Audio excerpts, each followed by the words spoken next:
এই সব ধরনের রিপোর্ট, আইন, অর্ডিন্যান্স এই ধরনের সব কিছুকেই একটা যৌথ স্টাডি করার উদ্যোগ নিয়েছি এবং এটা একটা ছোট্ট একটা সাব কমিটি করতে যাচ্ছি আমরা, যাদের কাজই হবে এই পুরো ব্যাপারগুলিকে স্টাডি করা, করে এটাকে একটা সাবস্টেন্সিয়াল সামারি পলিসি মেকিং এর জন্য প্লেস করবেন। দ্রুত রিপোর্টটা তো দ্রুত হবে, তাই না? না, এটা দ্রুত না হতে আমি ক্ষতিগ্রস্ত হবো, কারণ ওই রিপোর্ট না পাওয়া পর্যন্ত আমি মুখ খুলতে পারছি না। এই জন্য আমি সব ধরনের যত ধরনের আইন বিধি টিধি যা আছে এবং এই ধরনের প্রতিবেদন আছে সবগুলিকে একটা কালেকটিভ রিডিং এর মধ্যে নিয়ে যাচ্ছি।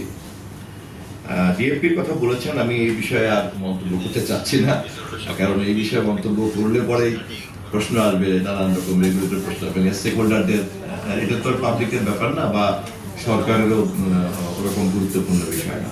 জাস্ট আমরা যদি ফ্যাক্ট ফাইন্ডিং এ যেয়ে যাই এবং সেই অনুযায়ী যদি একটা প্যারামিটার ঠিক করে দিতে পারি, তাহলেই কিন্তু বিজ্ঞাপন সংক্রান্ত সমস্ত ভুল বোঝাবুঝি দূর করে ফেলা যাবে। নীতিমালা তৈরি করা কিন্তু কোনো কঠিন হবে না।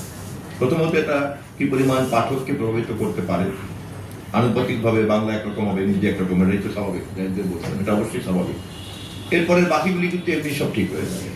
আরেকটা হচ্ছে ওয়েল বোর্ড ফলো করে কিনা মালিক পক্ষ, এই দুইটা হচ্ছে খুব গুরুত্বপূর্ণ বিষয়। এই দুইটা গুরুত্বপূর্ণ সমাধান বের করা কিন্তু খুব কঠিন কাজ না। আমরা এই বিষয় নিয়ে ভাবছি, কিন্তু আমি কোনো মন্তব্য করলাম না এখন। বাংলাদেশ সংবাদ সংস্থার অ্যাপয়েন্টমেন্ট নিয়ে জিজ্ঞাসা করেছেন এবং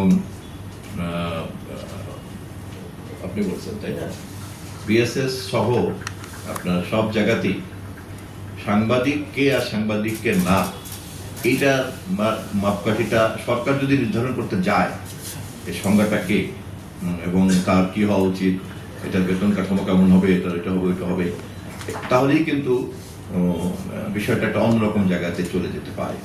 আমি সেই কারণে মনে করি যে এই পুরো ব্যাপারটাই সকল অংশীদারদের একটা সম্মিলিত আলোচনার মধ্য দিয়ে আমরা নির্ধারণ করব এবং সেক্ষেত্রে স্বাভাবিকভাবেই বিএসএস যেহেতু একটা সরকারি প্রতিষ্ঠান এবং সেখানকার বাধ্যবাধকতাটা অন্য যে কোনো প্রতিষ্ঠানের চাইতে খুব